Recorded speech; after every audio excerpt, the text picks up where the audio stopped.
Assalamualaikum warahmatullahi wabarakatuh. Bismillah walhamdulillah wassalatu wassalamu ala rasulillah wa ala alihi wa sahbihi wa man walah.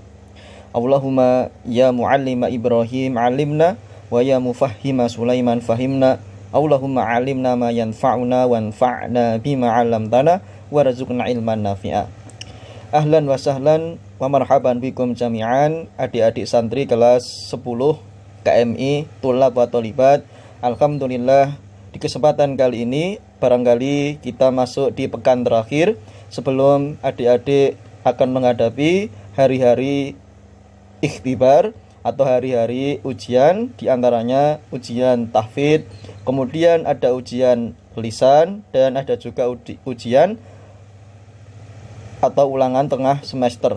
Oleh karena itu, di kesempatan kali ini kita akan memurojaah kembali materi-materi yang sebelumnya sudah pernah kita pelajari atau sudah kita bahas bersama. Baik, seperti yang kalian lihat di dalam video Ustadz, kita mulai memurojaah dari halaman 8, Faslun Filmiyah, pasal atau hukum seputar air.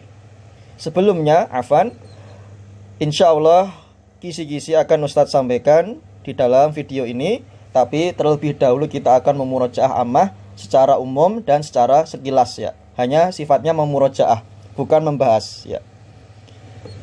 Materi besok yang keluar di ujian tengah semester untuk kelas 10 baik tolab ataupun tholibat hanya di kitab At-Thaharah, dimulai dengan ini, Faslun Filmiyah. Saya ulang lagi, hanya di kitab At-Thaharah. Dan awalnya dari sini, Faslun Filmiyah, pasal atau hukum seputar air. Tayyib, baik, kita mulai. Wa ammas sholatu falaha syurutun tataqaddamu 'alaiha. Adapun salat itu, maka ia memiliki beberapa syarat-syarat yang mendahulunya, maknanya yang dengannya sholat tersebut bisa dikatakan syah atau diterima apabila syarat-syaratnya terpenuhi. Di antaranya faminha at-thaharah. Kemudian ada dalilnya. Qala Nabi sallallahu alaihi wasallam, la yaqbalullahu sholatan bi ghairi tahurin, muttafaqun alaihi. Misalnya, jika ada pertanyaan, sebutkan dalil tentang syarat bersuci untuk sholat. Maka jawabannya seperti ini. Barangkali nanti sifatnya adalah pilihan ganda ya. La yaqbalullahu sholatan bi ghairi tahurin. Misalnya jawabannya diganti la yaqbalullahu zakatan, la yaqbalullahu siyaman. Kemudian yang terakhir, la yaqbalullahu sholatan bi ghairi tahurin. Berarti jawabannya yang terakhir. Contohnya seperti itu. Faman lam yatatahhar minal hadatsil akbar wal asghar wan najasa fala sholata lahu. Maka barang siapa yang tidak bersuci dari yang namanya hadas besar, kemudian hadas kecil, kemudian hal-hal yang sifatnya najis, maka sholatnya tidak diterima atau tidak sah. Istilah-istilah seperti ini nanti silahkan kalian kuasai, dipahami lagi, barangkali juga keluar. Barangkali juga keluar. Hadas akbar, hadas asghar, an-najasah. 3 ini sangat penting karena berkaitan erat dengan yang namanya thaharah. Kemudian macam-macamnya, wa thaharatu naw'an, akhaduhuma at-thaharatu bil ma'. Yang pertama, bersuci dengan menggunakan air. Air apa saja? Kullu ma'in nazala minas sama, yang pertama, au naba'a minal ardi fahuwa tahurun, yaitu setiap air yang turun dari langit, entah itu air hujan dan yang lain. Au naba'a minal ardi, atau yang keluar dari permukaan bumi, entah itu mata air, kemudian sungai, kemudian laut, kemudian danau dan yang semisalnya. Fahuwa tahurun, ini namanya air yang tahur. yutahhiru minal ahdatsi wal akhbats walau taghayyara launuhu au ta'muhu au rihuhu bi syai'in tahirin, walaupun sudah berubah warnanya, rasanya atau aromanya dengan bertemu dengan zat yang tahir, maka dia tetap apa? Suci air tersebut.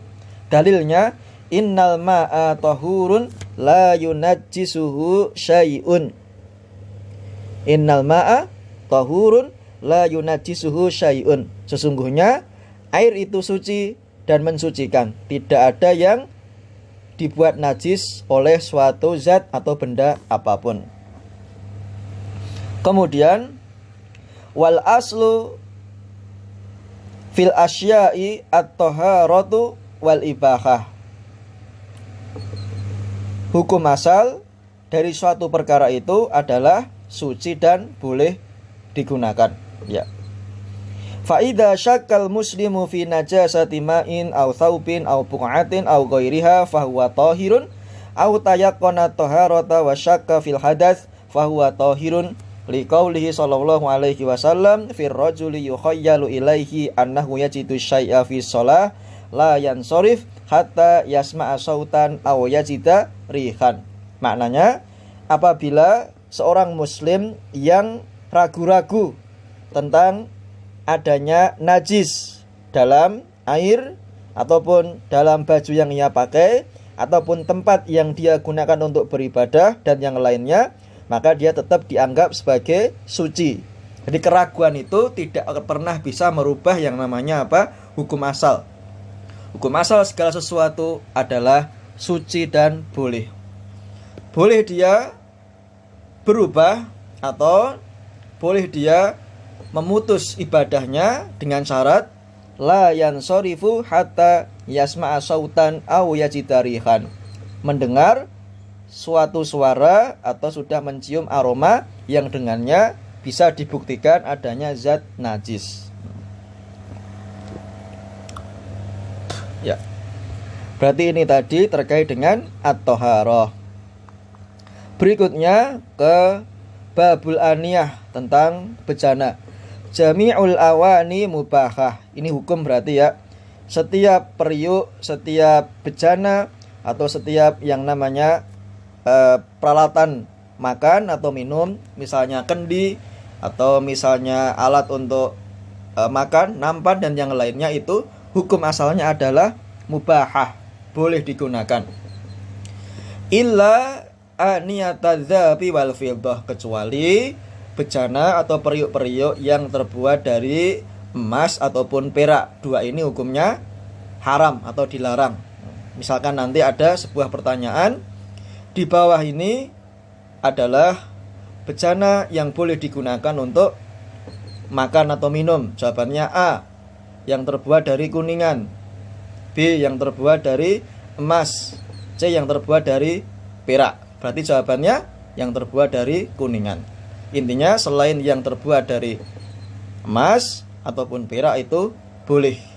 Atau ada campuran di antara keduanya, itu juga tidak boleh. Dalilnya la tashrabu fi aniyatiz dzabi wal fiddah wa la ta'kulu fi sihafiha fa innaha lahum fid dunya wa lakum fil akhirah, muttafaqun alaihi.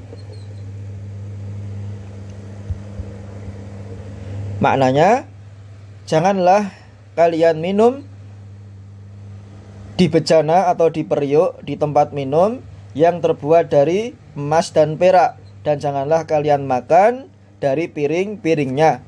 Itu adalah bagi mereka orang-orang kafir di dunia ini, dan bagi kalian insyaallah di akhirat kelak.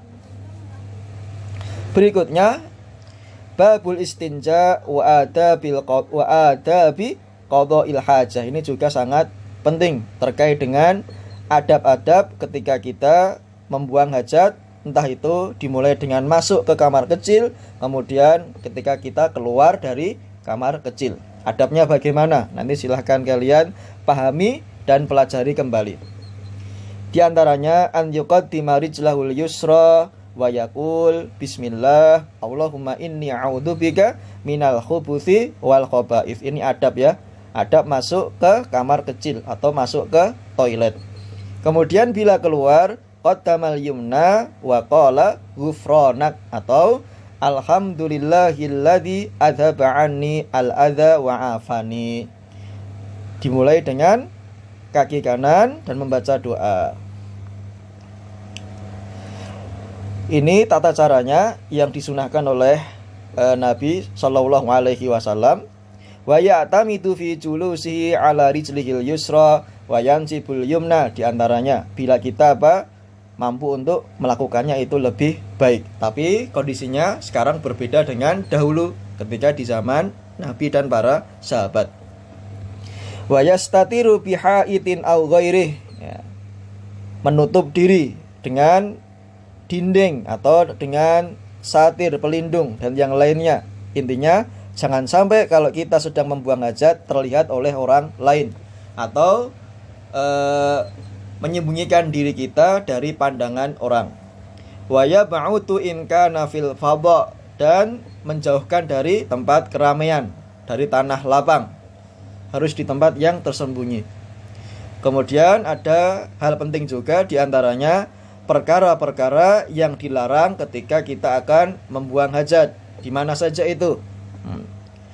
Yang pertama di jalan, kemudian yang kedua di tempat yang biasanya orang-orang duduk di sana atau fasilitas umum, yang ketiga di bawah pohon rindang yang berbuah, dan yang keempat di tempat yang apabila kita membuang hajat di sana orang lain merasa terganggu atau tersakiti. Kemudian larangannya tidak boleh menghadap kiblat, membelakanginya. Dalilnya, idza ataitumul ghaita fala tastaqbilul qiblah bi ghaitin wala baulin wala tastadbiruha walakin syarriku aw gharribu.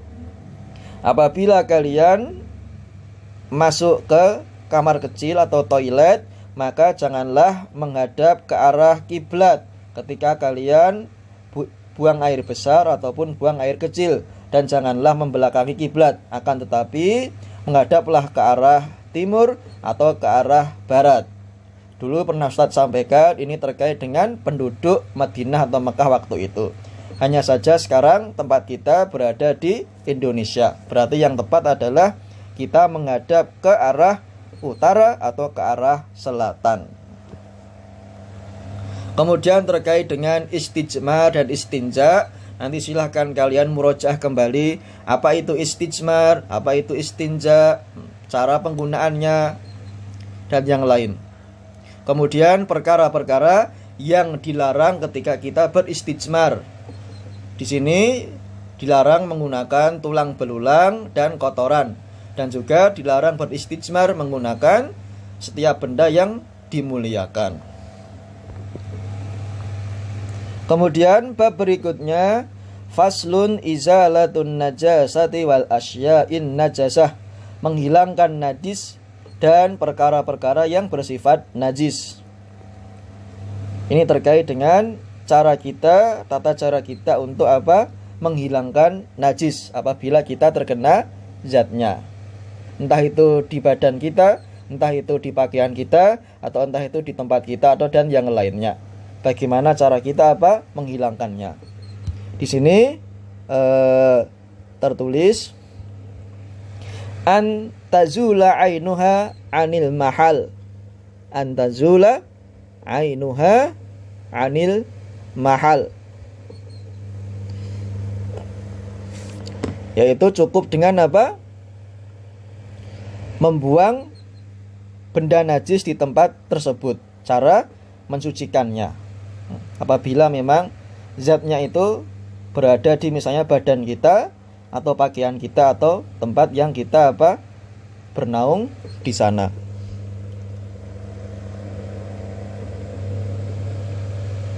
Kemudian terkait dengan najis karena misalnya karena ada jilatan anjing, bagaimana cara membersihkannya? Ini dengan beberapa basuhan, dan ada yang mensyaratkan dengan 7 kali basuhan dengan air, kemudian salah satunya dengan tanah. Ini juga penting.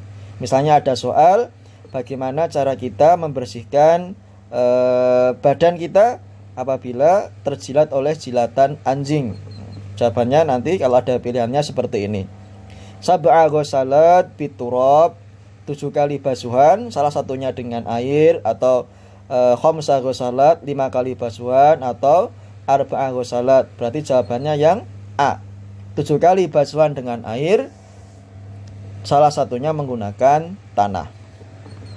Kemudian perkara berikutnya, perkara-perkara yang najis. Ini juga sangat penting, silakan nanti digaris bawahi. Apa saja itu?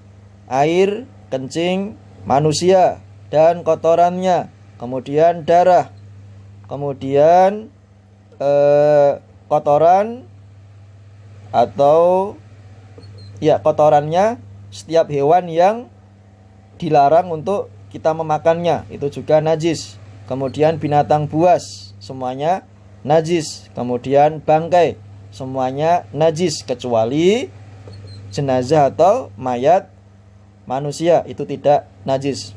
Dan juga setiap hewan atau binatang yang tidak memiliki cairan di dalamnya, dia tidak najis tapi boleh dimakan. Contohnya apa?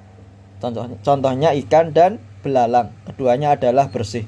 Berarti di sini yang menjadi titik berat kita adalah air kencing manusia, kotorannya, darah, kemudian kotoran binatang yang haram untuk dimakan, binatang buas, bangkai. Ya,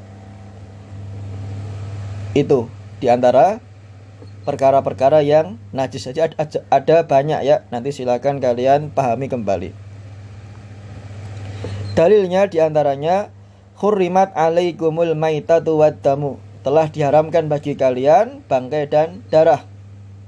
Kemudian ini juga penting dalilnya, uhilla lana maitatani wadaman fa'amal maitatan falhutu wal jarad wa amad daman falkabitu wattihal. Telah dihalalkan untuk kami 2 bangkai dan 2 darah. Dua bangkai tersebut adalah bangkai ikan dan belalang. Adapun 2 darah adalah hati dan empelak.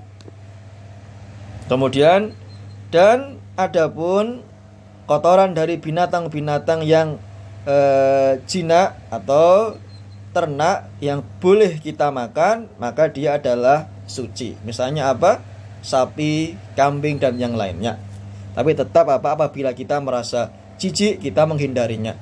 Akan tetapi hukumnya suci atau bersih. Berbeda dengan hewan yang haram untuk dimakan atau binatang buas yang memang syariat mengharamkannya karena termasuk benda atau hewan yang memiliki zat najis. Kemudian di sini ada tata cara membersihkan najis dari air kencingnya anak laki-laki dan juga anak perempuan. Ini caranya bagaimana? Di sini ada. Nanti silakan kalian murojaah kembali. Setelah itu apabila kita membersihkan benda najis yang di tempatnya itu sudah terlihat bersih, walaupun masih tersisa aroma atau warnanya, maka itu tetap dianggap suci. Bekas dari aroma atau warna tidak memberikan pengaruh apapun. Ya, terutama di darah al-haid. Dalilnya yakfi kilma wala yadurruki atharuhu. Nah, ini poin-poinnya. Hal-hal yang dianggap najis ini nanti silahkan kalian pahami dengan baik.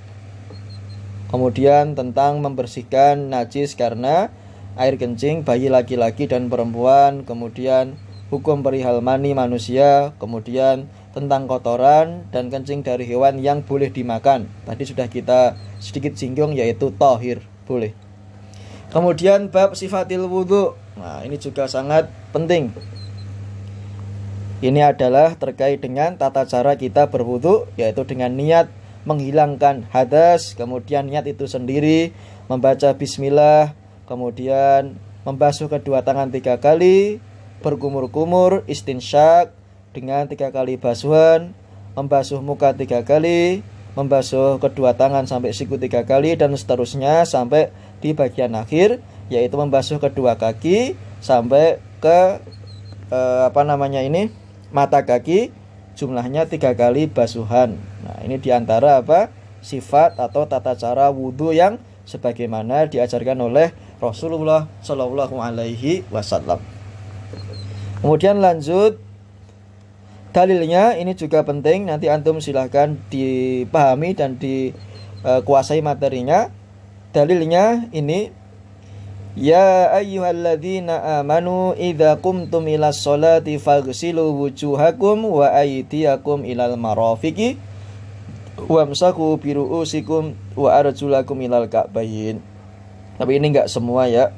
Ini hanya dalil secara umum. Kemudian larangannya, wa an la yafsila bainaha bifasilin tawilan urfa. Tidak boleh untuk tidak urut, harus urut, tidak boleh ada jeda. Ya. Itu larangan dari kita tata cara kita berwudu harus urut dan tertib. Kemudian berikutnya, faslun fil masyi alal khuffain wal jabirah. Ini juga sudah pernah kita bahas. Nanti silahkan kalian murojaah kembali terkait apabila kita ingin bersuci tapi karena kita menggunakan khuf, sepatu, atau di antara anggota tubuh kita ada yang diperban atau ada yang diberi semacam gips. Caranya bagaimana sudah pernah kita bahas.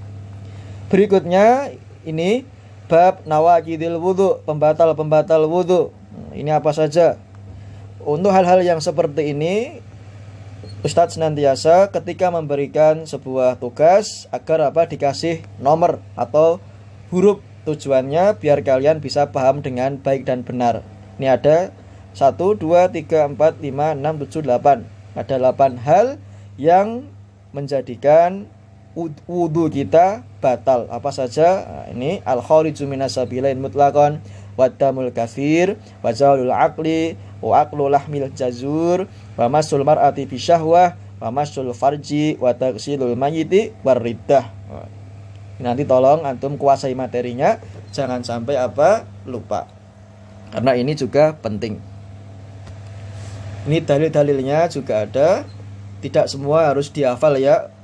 Tujuannya kita ujian bukan menghafal ya, tapi untuk memahami dengan baik dan tahu cara penerapannya. Bahasa mudahnya, fikih ini kita sudah sering melakukannya sehari-hari karena kita sering wudu, kita sering misalnya kalau sakit tayamum, kita ke kamar mandi, kita ke kamar kecil, kita buang air besar, kita buang air kecil, kita sholat, dan yang lain. Berarti kita sudah paham insya Allah. Cuma kita mempelajari dari sisi teori, tertulis dengan pemahaman. Ya, itu bedanya di situ. Kemudian ini bab ma yujibul ghusla wa sifatihi, hal-hal yang mewajibkan seseorang untuk mandi dan tata cara mandi janabah. Ini ada penyebabnya, diantaranya ini. Kemudian sifatnya, tata cara kita mandi janabah. Ini ada tata caranya 1, 2, 3, 4, 5. Nanti silakan kalian murojaah kembali. Berikutnya bab tayamum, ini juga penting. Apa pengertiannya dan apa saja kondisi yang syariat memperbolehkan kita untuk bersuci dengan cara tayamum, apa saja. Nah, ini ada di sini jawabannya. Kemudian caranya ini juga ada, sudah pernah kita bahas. Nanti silahkan kalian buka kembali penjelasan Ustadz dan catatan kalian sendiri, atau minimal tugas yang sudah kalian kumpulkan ke Ustadz, nanti silahkan disimak kembali. Maka setiap kali kalian mengumpulkan tugas itu sejatinya kalian sudah satu langkah untuk memahami materi yang setiap kali Ustadz sampaikan. Maka tinggal dikumpulkan atau di staples untuk memudahkan kalian memurojaahnya. Berikutnya ini terkait dengan larangan orang yang sedang mengalami hadas kecil dan orang yang mengalami hadas besar. Larangannya apa saja? Ada 5. Di sana ada khusus untuk perempuan yang haid dan nifas, dan ada orang laki-laki secara umum. Misalnya tidak boleh menyentuh Al-Quran, tidak boleh beriktikaf atau berdiam diri di masjid kecuali setelah wudhu. Bagi perempuan yang haid atau nifas tidak boleh untuk berpuasa, dicampuri dan diceraikan. Kemudian bab terakhir yaitu babul haid. Ini juga materi kita di hari Kamis kemarin, materi terakhir kita di pekan ini. Nanti silahkan kalian pahami dengan baik, terutama perbedaan terkait dengan darah haid dengan darah istihadhah. Kemudian waktunya atau masanya biasanya berapa hari ini ya. Kurang lebih seperti itu murojaah kita ya. Afan agak cepat Ustadz, karena kita tujuannya memurojaah secara umum, bukan untuk membahas. Berarti kita sudah khatam di kitab Thaharah. Insyaallah apabila kita bertemu kembali, kita belajar bersama kembali setelah ujian tengah semester, kita akan membahas bab baru, yaitu tentang kitabus shalah biidznillahi ta'ala. Thayyib. Berarti kisi-kisinya saya ulang ya. Nanti silakan kalian simak dan perhatikan di video ini sampai terakhir. Insyaallah Ustadz berikan filenya. Di antaranya kalian mempelajari tentang hukum asal, syarat sah, ciri-ciri atau tata cara. Kemudian adab-adab, makna, istilah, apa itu istinja, apa itu istijmar, perbedaan antara istinja dengan istijmar. Kemudian hal-hal yang terlarang di setiap bab, misalnya larangan untuk buang hajat di mana saja, tempat-tempatnya di mana saja. Kemudian apa itu najis, hal-hal yang termasuk najis, sifat untuk membersihkan najis itu bagaimana, apabila najisnya dari air kencing bayi laki-laki bagaimana caranya, dan sebagainya. Kemudian tentang al-masah alal khuffain, tata caranya bagaimana. Kemudian al-mas'ala al-jabirah, perban atau gips, caranya bagaimana. Atau perkara-perkara yang membatalkan wudu apa saja, syarat menyentuh seorang perempuan yang dapat membatalkan wudu itu apa saja. Kemudian tadi terkait dengan orang yang sedang hadas kecil ataupun hadas besar, baik laki-laki atau perempuan, itu hal-hal yang dilarang apa saja. Kurang lebih kisi-kisinya seperti itu. Atau minimal kalian sudah paham dan menguasai materi dari tugas-tugas yang Ustadz berikan. Soalnya tidak keluar, misalnya ya, seperti gambarannya tugas yang selalu Ustadz berikan di hari Sabtu itu. Hanya saja untuk pemahaman, penguasaan materi, silahkan kalian murojaah kembali. Nanti kalau ada pertanyaan, Ustadz ada kesempatan untuk menjawab, akan Ustadz sampaikan, insya Allah. Tayyib, selesai materi kita kurang lebih seperti ini. Semoga kalian bisa menghadapi hari-hari ujian, baik itu ujian tahfidz Al-Quran, ujian lisan, dan ujian UTS dengan baik, dan insya Allah kalian lulus semua dengan nilai yang memuaskan. Akhirul kalam, aqulu qauli hadza, barakallahu fikum, wassalamualaikum warahmatullahi wabarakatuh.